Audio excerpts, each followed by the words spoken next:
always on the move. But one of the things that I always do is check what my social networks are doing, see whether I can help, see where I can share my knowledge, see whether I can create knowledge.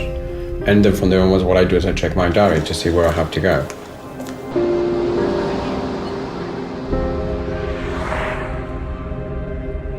I work for IBM Madrid. My boss is in the US. I live and work in Gran Canaria, and I don't use email. It was nearly 4 years ago, right? I was coming back to the office and I found myself with like several hundred emails in my inbox. And I thought like, I'm sorry, this is not a way of productivity. I need to kill this, I need to stop that. So what I did was I basically dumped email. Easy. I wanted to find a way to become more productive again. The idea was to realize that I needed to regain back my productivity by using more collaborative tools.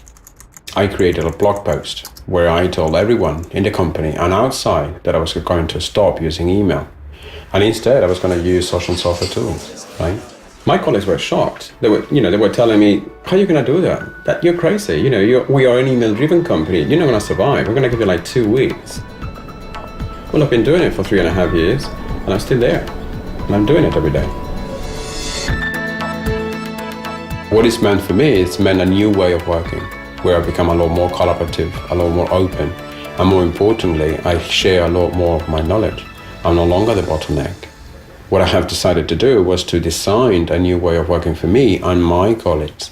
So what I do is I spend a lot of time sharing and educating them and coach them on how they too can move away from their inboxes. So this not just benefits the individual, it benefits the groups, the networks, and overall the company itself. Why? Because they will be able to keep people. When I started doing this, I started getting 30 to 40 emails per day.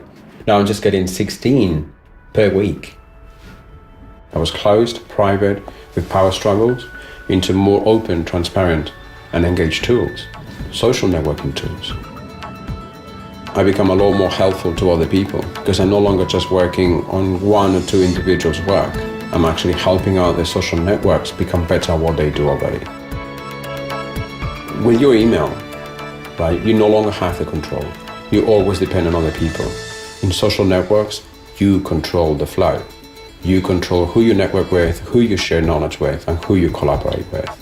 That's the liberating movement from breaking out from the inbox. It's thinking outside of the inbox, realizing that to become more innovative, to find that new way of working, you need to encourage open collaboration, open knowledge sharing, something that email wasn't providing.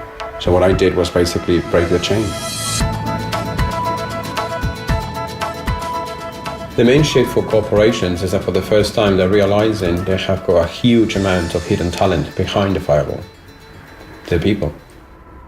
I'm much more powerful myself with my networks than with my inbox.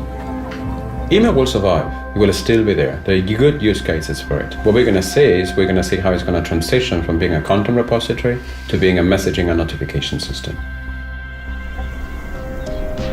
The future of work is going to be more distributed. Work is going to get done around social networks and communities, and we're going to have less hierarchy and more hierarchy. For the first time in 15 years, I now own the work that I do. As a story.